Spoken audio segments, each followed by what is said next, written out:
pantay ang pagmamahal ng isang ina.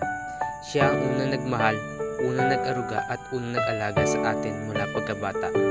Sa vlog na ito, bibigyan pugay natin ang walang kapantay na sakripisyo at pagmamahal ng ating mga ina. Dahil sila ang tunay na ilaw ng tahanan, gabay sa ating landas at sandigan sa anumang pagsubok. Tara, samahan niyo ako sa isang espesyal na episode na punong-puno ng pagmamahal para sa ating mga ina. Ang ating mga magulang ay walang sawang nagmamahal, nag-aalaga at nagsasakripisyo para sa atin. Pero naitanong na ba natin sa kanila kung bakit nila ginagawa ang lahat ng ito? Sa pagkakataon ito, subukan natin marinig ang kanilang kwento sa pamamagitan ng ilang mahalagang tanong. Ang una kong tanong, ano ang pakiramdam mo tuwing nagluluto ka para sa akin?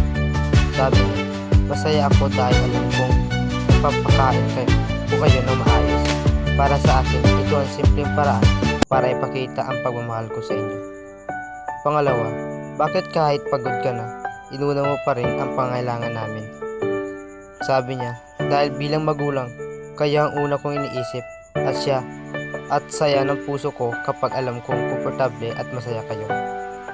Sunod na tanong, may pagkakataon bang gusto mo magpahinga pero pinili mong alagaan pa rin kami?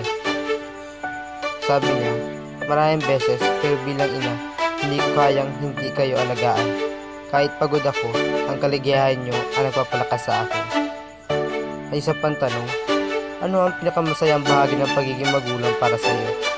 Yung makita kayo lumaki na mabuting tao, walang kasing saya ang makita kayo masaya at natupad ang inyong mga pangarap. Isa pang tanong, ano ang pinakamalaking sakripisyo na nagawa mo para sa amin? Sabi niya, marami, pero siguro ang pagsakripisyo ng sarili kung pangarap para bigyan kayo ng magandang buhay. Pero hindi ko ito pinagsisihan dahil kayo ang pangarap ko. Sunod pang tanong, ano ang gusto mong malaman namin bilang iyong mga anak? Na mahal, ang sagot niya, na mahal ko kayo. Wala akong ibang hangad kundi ang inyong kaligayahan at tagumpay. Sa pantanong, ano ang pangarap mo para sa amin? Ika niya, na maging mabuting tao kayo, marunong magmahal at magkaroon ng buhay na puno ng saya at kapayapaan.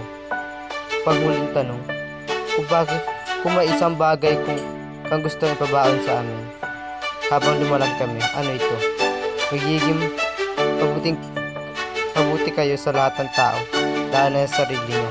Huwag kalimutan ang lahat ng tinuro namin sa inyo at sana palagi kayo magmahal ng totoo.